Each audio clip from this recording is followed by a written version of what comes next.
Hi, this is Rich Troyer from Middlebury, Indiana, and I play golf at Saguenay Country Club in Three Rivers, Michigan. This is Golf Smarter episode number 826.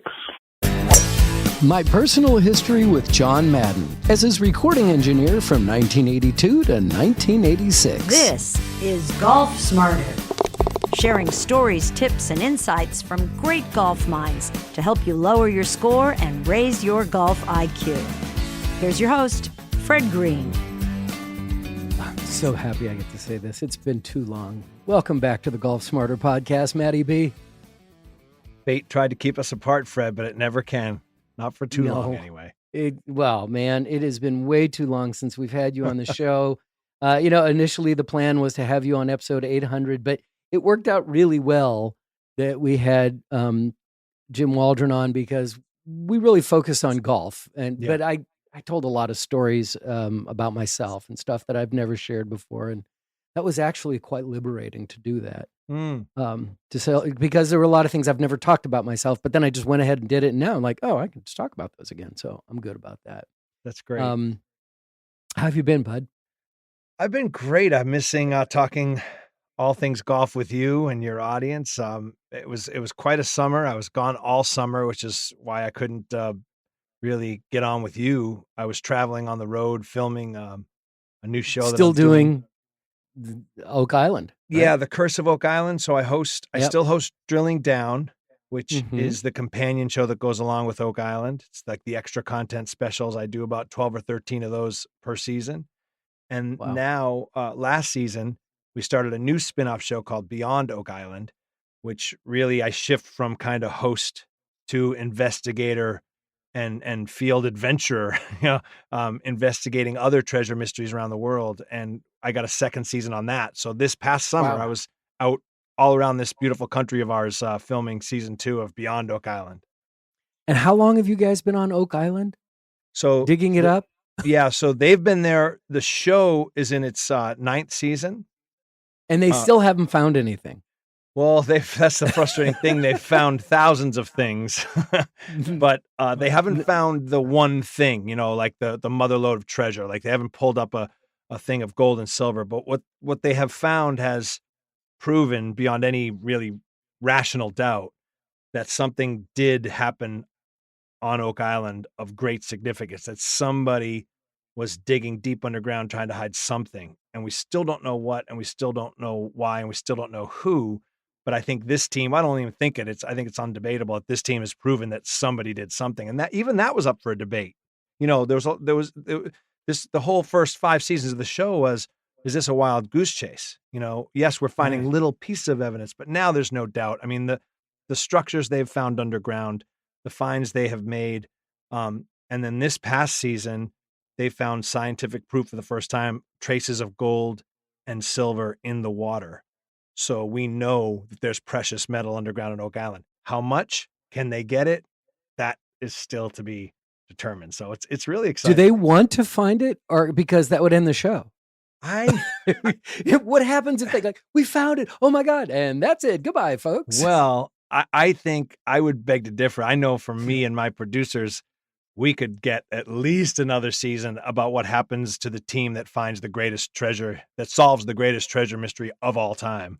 If you pull up, if this is what we think it is, and it's as big as we think it is, I mean, you're changing history. So I think, and they've already kind of changed the way we think of North American history, of when people got here and when they might not have. Sure. So I think we could easily get another couple seasons out of that. But to answer your question, yes, they do want to find it. But at this point now, everyone's become obsessed with the story as much as like the treasure. It's become like, what the hell happened here? And if we can just solve that part of it, because the treasure could be gone. Whatever treasure there was could have been accessed already when you think about it. So, but can you find the vault? Can you find the original money pit? Can you find evidence of who did this? That's what everyone seems to be driven by now, as much as treasure, I think. Wow. It's incredible. Wow.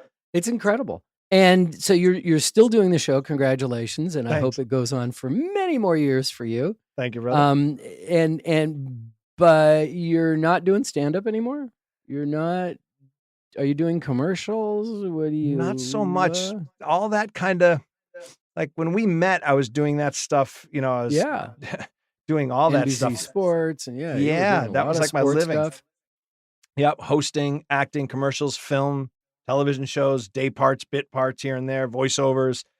And then the hosting thing started kind of picking up, and I got that golf show. I had you on that golf show I had with DirecTV, and then Oak Island came along at the end of that golf show, and that changed everything. Oak Island just took over my life and my career, and that's been pretty much it full time. It's become more and more a full time job, and now that I'm doing Beyond Oak Island too, it's definitely year round in terms of prep and pre-production and things like that. That's great. Yeah, that's great. Yeah, and radio. Yeah, you did that for a while in Boston. Yep, I'm doing a new show now for a few months out of Providence, Rhode Island. You can hear it online. It's Light 105 if you want to get the app. We're on the FM dial if you're local in New England and southeastern New England. It's Light 105. It's called Heather and Matty. Weekday mornings, Monday through Friday, 6 to 10 a.m., Fred. Okay, doing the promos. Yeah. Doing the radio promos. We'll play you some light music, make you laugh a little bit, make you smile on your way to work. That's all. Oh, God. Well, talking about radio, we're going to talk about the 2021 PGA season. Yes. But before we do that, something happened yesterday that brought me back to my radio days. And John Madden passed away. And I only bring it up because I spent almost 3 years with John a couple times every week. I was his recording engineer. And I'd love to share some of my stories about John because they impacted me greatly. I literally can honestly say, if it wasn't for John Madden, I never would have gone into business for myself. Wow. Yeah. And I did that in 1986. And I've been in business for myself ever since. I never thought I would be someone. I always thought I was just going to be a radio production engineer and, have a nice little union job that didn't pay a ton of money, but kept me going and, helped me raise my kids. But working with Madden was really amazing. I mean, he was a coach. He was coach.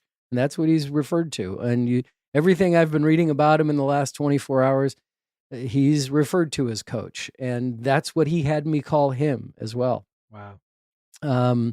And it started out, he had this 2 to 3 minute segment on the RKO network that was syndicated across the RKO network. And he came to our studios in San Francisco to record these pieces. And I was his recording engineer. And then I would record them and work with him in the studio and then send him down the line to RKO. And the person I would send him to down the line at RKO, I'm going to be doing a lot of name dropping when I talk about Madden. When I sent him down the line was a guy named Charlie Steiner, who ended up going to be an ESPN anchor. And now he has taken over Vin Scully's job as the voice of the Dodgers, the radio voice of the LA Dodgers. So Charlie Steiner and I had this relationship based on John Madden. And it was incredible. Because I got in so much trouble. Like I said, I had this union gig. And I used to get in so much trouble because John would come in and he'd record 2 or 3 bits every time we were together. And the bits were 3 minutes long, 2 minutes long. I don't even remember. And he and I had this great rhythm of working together. But then we would talk for 1.5 to 2.5 hours every time. And my boss would come in and go, "Would you get back to work?" I'm like, "Oh yeah, you're going to tell me I have to kick John Madden out of the studio?" Seriously. I'll get back to work as soon as he leaves, but I'm not asking him to leave. Absolutely. Right? And so we would just talk about all kinds of things. Wow. And the thing that was incredible is he loved when I came up with goofy ideas. And every time I came up with something silly, he goes, "Oh, Fred, you got to start a business with that. You got to do a business." That's not the business, coach. No, you got to do this. This is amazing. It's like, yeah, not this time. But when I come up with the idea, I'll let you know. And the one that he loved to start with was, those are the days, 1980s, when it was the beginning of answering machines, right? and you had these answering machines that had two cassettes in it. You had an outgoing cassette and an incoming cassette. Remember them well, to those record. little cassettes. Yeah. Yeah, exactly. And some of them were just normal size cassettes. Then they got into these micro cassettes. Right. And so when famous people would come to the radio station and I apologize to the audience if I've told these stories before, but hang tight. This is going to be fun because I'm going to share more. Famous people would come into the radio station and they would, go do an interview with the disc jockey on the radio and promoting whatever they were promoting. But then before they left the radio station, they would always come into my studio and say, yeah, we got to record this. They would say, hey, go in here and record. Hi, this is Mickey Mantle, and you're listening to 560 KSFO, the voice of the Oakland A's. Right? So when Mickey Mantle came in, I would say, hey, Mickey, I don't really collect autographs, but could you read this for me? I collect outgoing phone messages. So let's see. So we're going to take a break right now. But before we do, here's the outgoing phone message I did with Mickey Mantle. Hi, this is Mickey Mantle. Fred and Joanne Greene aren't home. No, that's not right. Strike one! Hi, this is old number 7, Mickey Mantle. Fred and Joanne can't come to the phone right now because they... Can we try it again? Strike two! Just leave your message and the time you called after the tone. Hey, I used to hit singles too.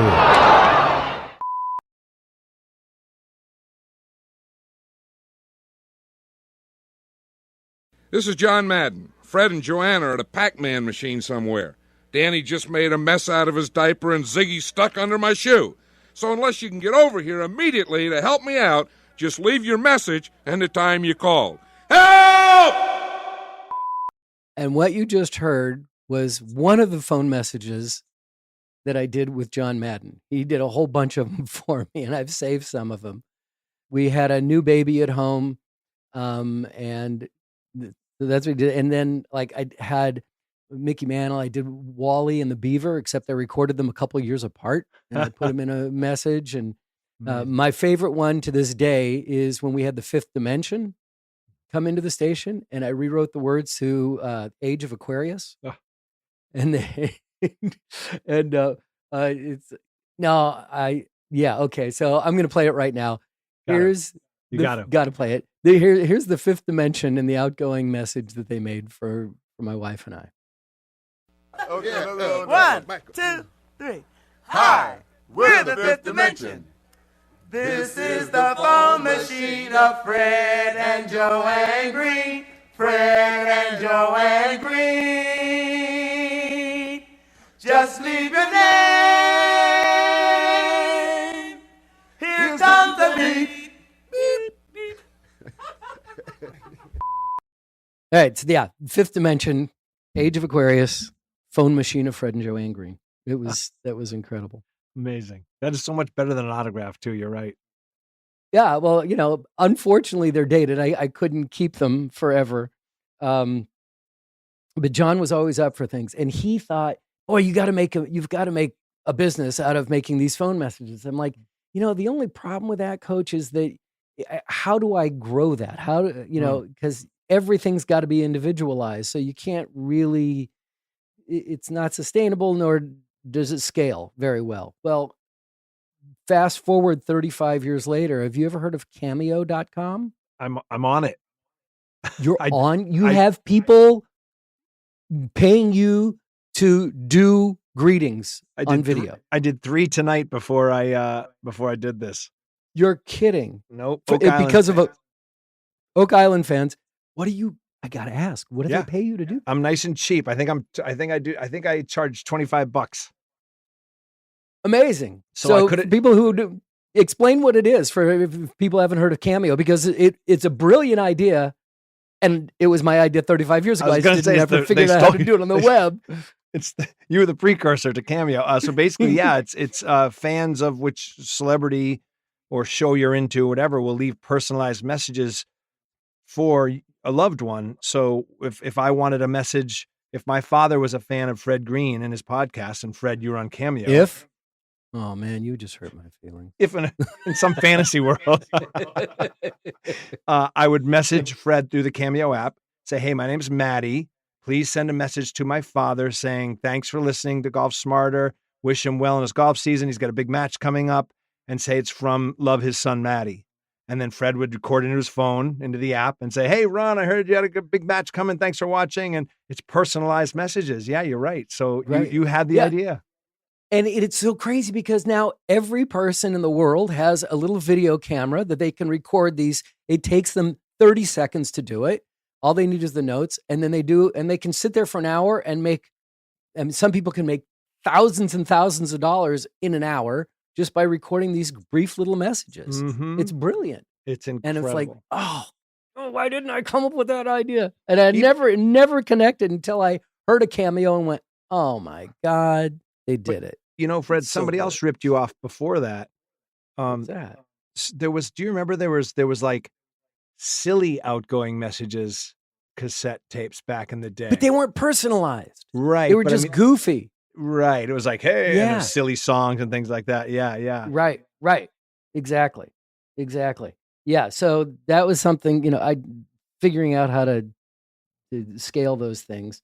So anyway, Madden, let's see, another story. In 1984, before the Summer Olympics, Madden was going to go down and cover the Olympics for the network. I don't remember which one it was he was working for at the time. But he did all these pieces for the RKO network. So they hired me. They said, listen, can you go out to John's house and take a tape recorder with you and record his pieces there? He's not coming to the station. It's like, okay. So I got a portable recorder and microphone and pull up into Madden's house, and I walk in. I pull into the cul-de-sac, and his sons were in high school at the time, and they were playing basketball out on the street. I go in the house, and Coach is sitting on a big lounge chair watching TV, and his wife is standing on a countertop putting dishes away, and he's like, "Fred, can you help Virginia?" She's like, "Sure, Coach. What do you want?" I don't want to get up. Just go over there and help her put the dishes away. Wow. Sure, Coach, whatever you want. Unbelievable. And then I had to go back in the bedroom and set up a little set for him to record. And we did the recording, and I went home. And then when the Olympics happened, my brother, the 1984 Olympics were in Los Angeles. And my brother, it was on my birthday. It always is around that time. And my brother and I went to the Olympics down there. It was my birthday gift from my brother. And we went and visited Madden in his trailer. My brother was blown away. Oh my God. Your buddy. And John he Madden. gave us a little tour there. And then I started doing this thing with the Oakland A's called Radio Baseball Cards. Actually called A's Radio Baseball Cards, which I've just finished. This last season was the 4 years of the podcast of repeating the second year of Radio Baseball Cards. And when I did this, and then it with the Oakland A's, and it got a lot of attention, I'm like, oh, this thing could be a national syndication. I think we have the idea here. And so I wasn't working with John at that point anymore, but I called him up and said, hey, Coach, I think I got the idea that I want to do. Do you mind recording a brief piece for me, promoting for me Radio Baseball Cards? And so we did a demo of, I created this demo, and there was a brief part where Madden's introduced and he talks about Radio Baseball Cards. I want to play that right now, and we'll take another break. There's a lot to say about Radio Baseball Cards. John Madden. The headlines are only when a player, an athlete, does something that's wrong. I think as fans, sometimes we just get sick and tired of that, because there are good people out there. There are people that are doing good things, that are good model citizens for our kids. And I think that's what Radio Baseball Cards do. They show the good guys, and they show kids, tell them, something that maybe they could hang on to. I think we need more of that. Radio Baseball Cards is the first radio series to be featured in the Hall of Fame. Nowhere else can you hear big.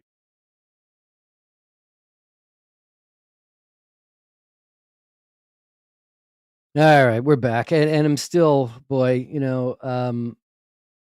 the thing that really changed for me and Madden. There were two more elements to this. When my son was born, he was so sweet, and I'll put on the website. I'll put a picture of when my wife came in because John wanted to take us out to lunch to congratulate us for having a baby. So we went to Enrico's in San Francisco, on Broadway in San Francisco.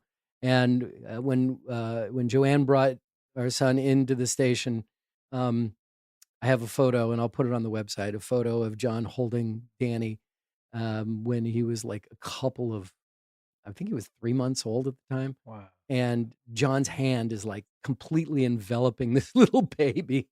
And he always wore that ring that had 100 on it because he won 100 games in 10 seasons when they were only playing 12 games a year. When he was with the Raiders. That was amazing. But last story about Madden, then we'll talk golf. And I really appreciate you bearing with me on this one. Well, I have some questions when you're done, actually. Oh, all right. Let me do this last one. So I was working with Madden this whole time, and we had this great morning man, guy named Gene Nelson, he was a legend in San Francisco. Program director comes in, he goes, "You have a good relationship with Madden, right?" I'm like, "Oh yeah, great relationship with Madden." He goes, "Do you think he'd want to be on in the mornings doing a little brief talk with Gene Nelson in the morning?" I said, "I don't know." He goes, "Could you ask him to do that?" I'm like, "Well, of course." So I approached Madden with this idea. "Hey, Coach, listen, the higher ups here have this idea. They'd like you to just do a couple minute bit with Gene Nelson." He goes, "Ooh, I like that. Yeah, he's smart. He's good. And I can use what we talk about on my RKO pieces." It's like, okay. So they did it, and the ratings shot through the roof. So John comes on, and John and Gene, and then since then, John, for almost 30 years, he went to 3 different radios. He went from KSFO, then he went to the sports talk station, KNBR, and then he went to KCBS, the all-news station. And the guy that was interviewing him in the morning there was Stan Bunger, who was the morning anchor on KCBS, the number 1 rated station in the market. Stan was my morning man. I was the morning man on our college radio station. He was my news guy. And he ended up getting to do. Wow. And so after doing this for a year, Madden with Gene Nelson, doing these stories and doing these bits every morning, Madden, the bosses needed to go back to New York because John had that place at the Dakota when he in New York because he didn't fly. Either I'm in New York or I'm in California. Right. And so they went back to Madden and they said, "So, Coach, we'd like to talk to you about, what's been going on at the radio station." So they bring all these charts and graphs way pre the presentation software and I don't even remember what it's called anymore. And so they're doing this whole presentation and they're showing them the ratings and they're this and that. And they said, "So your contract's almost up, Coach, and we would like to offer you another year. We'd like to have you come back to do this for another year. And here's what we're willing to pay you, this much more than you were making before." And he's thinking and he's listening. And finally he goes, "I only have one question." I'm like, "Sure, Coach. What's the question?" He goes, "What were you paying me before?" Wow. No idea. Wow. Like, "You mean we didn't have to offer you anything else?" Amazing. You're kidding, right? That's so great. Oh God. So I and again I'll put my photo of me and John together in the studio, young Fred with lots of hair. And just it's brings me a lot. So you had questions. I do. So when you visited his house, did he always live in the Oakland area, or where was his house? He lived in Livermore. He lived out east of Oakland. Okay. In this very undeveloped area when he first moved out there. Now, obviously, everybody's moving east, trying to find cheaper housing and stuff. But sure, in the years that he lived in the same house, and he died in that house. Wow. And that's where he passed away. It was eerie, and I don't know if you saw that, but his special just aired. On Christmas Day. Yes, and so he was on my mind because of that. And I think everyone's mind, right? And then, when I saw the news he had died, it almost didn't register. I said, "Wait a second, is this his special? What are they talking about?" So I listened to Bob Costas on CNN last night. And apparently when Madden was trying out, when they were like, we'd like to put you in the booth to do thing, Costas tells this great story that in one booth was Vin Scully and whoever he was working with at the time. And then in this booth, they're trying out John Madden, who wasn't sure he wanted to do this. And they stuck him in the booth with this 27-year-old Bob Costas, who they were trying out as well. Amazing. And so the first thing, and Costas was like, he wasn't sure about it when he started, but by the end of it, it was pretty clear that this was his calling. Wow. So so that special is going to be the documentary. What Costas was saying is that he got to see it, and he really, you never get to see a tribute to yourself. He got to see it, and he really liked it because all these people had nothing but wonderful, wonderful things to say about him because he was a wonderful, wonderful guy. And that's the sense I'm getting from your stories, and that he seems to be. Let me ask you this real quick first before I say that. Sure. Do you remember your last time that you spoke with him, or is that kind of lost to history? Probably when I asked him to record this piece for Radio Baseball Cards. Gotcha. Yeah. So he had so many people in his life that it was hard to keep everyone around, and I was just, I was his recording engineer. It was nothing like he said. I've got to come with him to whatever he does. Right. We all moved on. And yet he seems to be the type of guy, and from your stories and what I've heard tributes to him the last, 48 hours or whatever it's been. I had these great uncles, my grandmother's brothers, there was one in particular who had this way, as my brother once said about him after he passed. He said, God, he had this way, even when we were kids, especially when we were kids, actually. When the adults were talking, he had this gift of making you feel like you were important in the room, like maybe the most important person in the room. He would go, adults would be talking football, and he would turn to us and go, what do you think, Matty? Hey, Matty thinks the Patriots are going to win. No kidding. Do you think they're going to win? And he had this energy, this life force to him. And when you imitate John, it reminds me of them, these people that have, was he always like that in your presence? Did he have that high energy and just make you feel good about yourself? Absolutely. I mean, here I was, I was in my early 30s at the time, and this guy was interested in what my life was about. And we just chatted, about we talked about things in the news. We talked about things that wasn't in the news. We talked about sports. We talked about ideas, and he was always interested. I mean, you could just, being around him, you understood why he was a great coach, because he was a great teacher. He had this one line that I'll never forget. And this is the line that made me go into business for myself. He always used to, when he would do pep talks in the locker room, he would always end the pep talk. He'd get the guys all fired up, all riled up, ready to go, spitting blood and everything. And he would say, and don't worry about the horse being blind, just load the wagon. Wow. And there would be guys on the team that would, load the wagon. Yeah, here we go. And they'd go storming out onto the field. And then there were guys who would give the tilted head like a puppy going, what does that mean? What does that mean? Right? Yeah. And one day we were having a long conversation about, don't worry about the horse being blind, just load the wagon. And this woman walked in the studio that I was working out of to deliver some paperwork or something. And I said to her, hey, okay, quick question. What does it mean? Don't worry about the horse being blind, just load the wagon. She went, well, what's the point of loading the wagon if the horse is blind? I'm like, okay, thanks.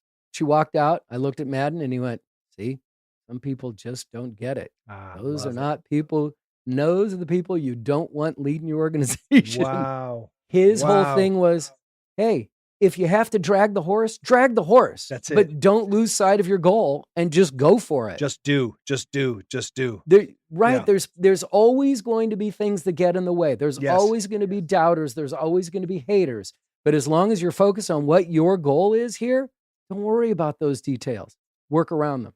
Man. And to me, and I even posted that on Facebook yesterday, and people are writing me about it. And I don't post on Facebook, but when something like this, it's like a life thing for me. I got to do it. I got to have it out there. And it's still one of the greatest lines of my life. Don't worry about the horse being blind. Just load the wagon. Fantastic. I mean, that's it, man. I just got the chills because that's how I try to lead my life, my career. I just do. I just keep going. As Rocky said, it's another version of Rocky telling his son, you keep moving forward. Life's going to knock you down. You keep moving forward. It's like a football version of that. I just love that energy, that spirit. I'm glad you talked about him. It kind of made my night. I wasn't expecting it, but I'm inspired and I'm glad that you had that relationship with him. I'm sorry for your loss. Thank you. It's all of our losses. He was a special, special person.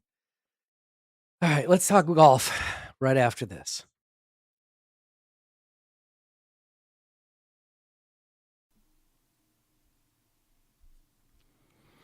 Well, that actually completes our conversation about John Madden, and I know it's not golf related, and by the time you heard this, you've had enough, right? But after his passing, I was amazed, not really surprised, but amazed at the amount of conversation about Coach on all platforms that covered his impact on the sport of American football, on sports broadcasting, and on our culture through the video game with his name.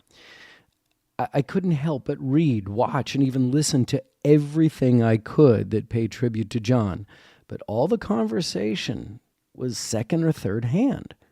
Other than some interviews with people who crossed paths with John, it was all just reporting on John Madden.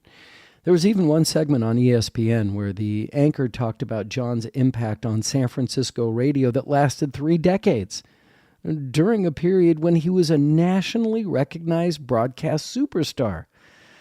And it tickled me to hear it, knowing that I contributed just a little part of that chapter. That's why I needed to share the impact that John had on me personally. So thank you for hearing me out. As for the rest of this conversation with Matty B, I've decided to hold that off till our next episode because it is a full length of an episode. And it's really the primary reason for that we got together to record that day, which was to review the 2021 PGA Tour season, appoint Matty B as commissioner of golf and see what he would change if given the chance. And instead of our annual Matty B Awards, this time Matty introduced us to a game he challenged me to called Major or Major Motion Picture. Here's a taste. I'm going to read either an actual description from the bylines of a major championship event from this year, names withheld, or an actual golf movie descriptions. So you must determine, Fred Greene, did these happen on a green or on the silver screen? And this game is called Major or Major Motion Picture. Okay. Are you ready? Yeah, sure. Okay, so I'll read this actual description, and you say it's either a major or a major motion picture. Here we go. It seemed the promise was behind him, and his glory days far out of range. But against all odds, he just might pull off the greatest win of his life. Now, last episode, I was telling you about my excitement about going to Orlando this month, the end of the month, for my very first visit to the PGA Merchandise Show. That was BO, or before Omicron. So for safety's sake and at the urging of my family, I've pulled the plug on that trip, and hopefully I'll get another chance in 2023. Thanks this week to Rich Troyer of Middlebury, Indiana, for today's episode intro. Rich can now tell all his golf buddies that he's been featured on Golf Smarter, and he's eligible to win a box of balls with the Golf Smarter logo. I'd really like to have you introduce a new episode in 2022, so let me hear from you. Please click on the Hey Fred button at GolfSmarter.com and let me know that you'd like to intro our next episode. I'll sign you an episode number. Then you call our toll-free Golf Smarter listener line to record your show open. Now, for every 10 golfers who participate, we'll have a drawing for the exclusive Golf Smarter branded golf balls. Your chances of winning are tremendous as there's only 10 names in each drawing. So again, click on the Hey Fred button at GolfSmarter.com and you'll be eligible to win. And before we close out today, I wanted to leave you with one more outgoing voice message that John Madden recorded for me back in around 1983. that kind of poked fun at his bigger-than-life persona as a color analyst on television. This is John Madden. Let's look at that last play in the chalkboard. Now with Joanne playing split left, she pulled the defense off to the wrong side. Boom! Fred hit her with a great throw right down the middle. But a play like that could never work without the teamwork of Danny and Ziggy picking up that old blitz. What great teamwork! What do you think?